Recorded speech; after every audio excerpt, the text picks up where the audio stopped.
and he also has appreciated us a lot.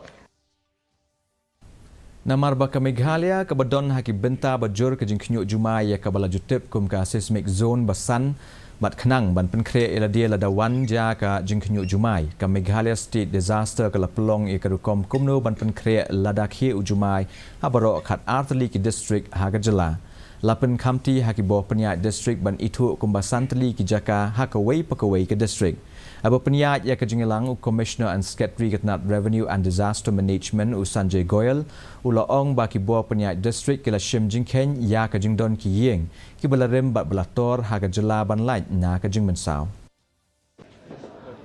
Those instructions have been given to the Deputy Commissioners concerned as the part of their District Disaster Management Authority.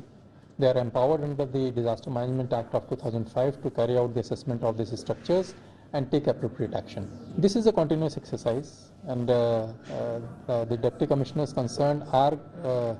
mandated to undertake this exercise and declare, if it is required,